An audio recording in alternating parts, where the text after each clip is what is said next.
Picture चालू करो बे। आप शांति के कबूतर उड़ाते थे और हमने बाज उड़ाए हैं गुरु गोविंद सिंह जी की तरह। बोलने दे। और आपने लास्ट में कहा शायद देश 1947 में, 2014 में नहीं, आप 47 से मानते हैं, ये राष्ट्र सनातन है, चिरंतन है। हमारे मतलब आपको मत सिखा चल। 1947 में पैदा हुआ नहीं है, इसीलिए इस राष्ट्र को कोई अपने को फादर कहने लगता है, कोई क्रिएटर कहने लगता है, कोई राष्ट्र का निर्माता कहने लगता है। ये राष्ट्र वो है। अब तू गया बेटा, अब तू गया। आज आपके शो में एक बहुत बड़ी बात कही गई, मुझे नहीं लगता कि आपने मिस करी या क्या। यहां पर इस देश के एक सांसद ने, जिन्होंने संविधान की शपथ ली है, इन्होंने 1947 की आजादी को ही नगण्य कर दिया और गांधी पर ही सवाल उठा दिया कि कोई अपने आप को राष्ट्रपिता कहता है।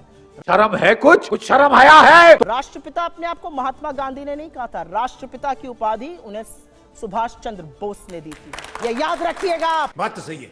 और गांधी पर सवाल उठाने वाले आरएसएस के लोग ये भी याद रखिएगा कि जब विश्व में जाते हैं ना तो नतमस्तक गांधी के आगे ही होना पड़ता है। ये बड़ी अच्छी बात कही आप। शीश गांधी के आगे ही झुकाना पड़ता है और मान्यता और वैधता गांधी से मिलती है। सही पकड़े हैं। अगर ऐसा नहीं है तो जाइए, लगाइए अपने आरएसएस वालों की एक फोटो और जाइए ऑस्ट्रेलिया और चीन और जहां भी जाते हैं शीश झुकाइए। 75 नहीं है कोई। गजब बेइज्जती है। गांधी इस देश की सबसे बड़ी पहचान है, इस देश की नैतिकता की धुरी है, इस देश के राष्ट्रपिता है और आजादी के आंदोलन के सबसे बड़े जननायक है। क्या बात है सर। आप महात्मा गांधी को एक सांसद होने के बाद इस तरह की बात कहेंगे? आप 1947 की आजादी को, बिल्कुल हमारी सनातनी परंपरा है, बिल्कुल हमारा 5000 साल का सिविलाइजेशन है, रुको जरा, लेकिन यह भी सच है कि 200 साल ब्रिटिश हुकूमत के बाद हमें आजादी 1947 में मिली थी और जो भी उसको नगण्य करता है उसको कोई हक नहीं है पार्लियामेंट में रहने का। आपको माफी मांगनी चाहिए इन लोगों से सबसे पहले। ये तो लेने के देने पड़ गए। हम तो बल्कि ये कह रहे हैं कि प्रधानमंत्री जी ने अगर लाल किले से कहा होगा दिमागी नक्सल तो सोच समझ के कहा होगा। किसके लिए कहा होगा ये उन्होंने नहीं बताया, लेकिन भाई पता चल गया किसके लिए कहा था दिमागी नक्सल, और उसकी एक अलग से पार्टी भी बन चुकी है। भाई जैन जियो ने ठान लिया है तुम कुछ बोलो और हम पार्टी बनाएंगे और भाई तुम्हारी फिर रगड़ के ले गए।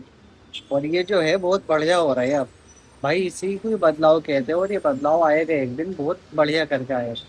मेरी जो अपनी अंडरस्टैंडिंग है, मेरे हिसाब से उन लोगों के लिए कहा होगा कि जो लोग हमारे देश में मुद्दे इंपॉर्टेंट नहीं समझते, एक नेता को इंपॉर्टेंट समझते हैं, जिनके लिए देश के मुद्दे इंपॉर्टेंट नहीं है, एक व्यक्ति इंपॉर्टेंट है, जिनके लिए शिक्षा इंपॉर्टेंट नहीं है, जिनके लिए एक व्यक्ति इंपॉर्टेंट है, जिनके लिए पेपर लीक इंपॉर्टेंट नहीं है, एक व्यक्ति इंपॉर्टेंट है, जिनके लिए रोजगार इंपॉर्टेंट नहीं है, एक व्यक्ति इंपॉर्टेंट है, जिनके लिए जो महंगाई है इंपॉर्टेंट नहीं है, एक व्यक्ति इंपॉर्टेंट है, जिनके लिए टूटी सड़कें इंपॉर्टेंट नहीं है, एक व्यक्ति इंपॉर्टेंट है, जिनके लिए गली गली में भरा पानी इंपॉर्टेंट नहीं है, एक व्यक्ति इंपॉर्टेंट है, जो देश के सारे मुद्दों को पीछे लगते हैं और अंध भक्तों की तरह एक व्यक्ति की पूजा करते हैं। मुझे लगता है प्रधानमंत्री जी ने उनके लिए कहा होगा। अगर मैं गलत हूं तो आप मुझे साबित कर दीजिए।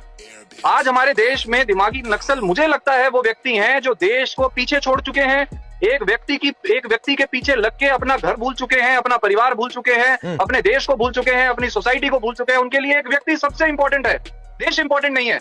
आज देश में बेरोजगारी चरम पर है, 80% MBA करे हुए बच्चों को नौकरियां नहीं मिलती, उनके लिए वो बिल्कुल इंपॉर्टेंट नहीं है। आज देश में 150 पेपर लीक हो जाते हैं, उनके लिए बिल्कुल इंपॉर्टेंट नहीं है। आज देश के अंदर युवा धक्के खा रहा है, उसके सर पे लाठियां मारी जा रही है, बिल्कुल इंपॉर्टेंट नहीं है। आज देश में जल जो है जहरीला हो गया, प्रदूषित पानी पी रहे हैं, प्रदूषित हवा ले रहे हैं, पेड़ काटे जा रहे हैं, पहाड़ काटे जा रहे हैं, देश का बुरा हाल कर दिया, 200 लाख करोड़ रुपए का कर्जा चढ़वा दिया, कोई इंपॉर्टेंट नहीं है। इंपॉर्टेंट है केवल एक व्यक्ति। ऐसे बंदे को दिमागी नक्सल कहा जाए कि नहीं कहा जाए, राकेश भाई बताइए।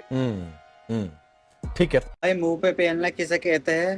किसे कहते हैं? भाई ने मुंह पे पेल दिया भाई, चुपचाप बैठे और सुन रहे सारे बैठ के।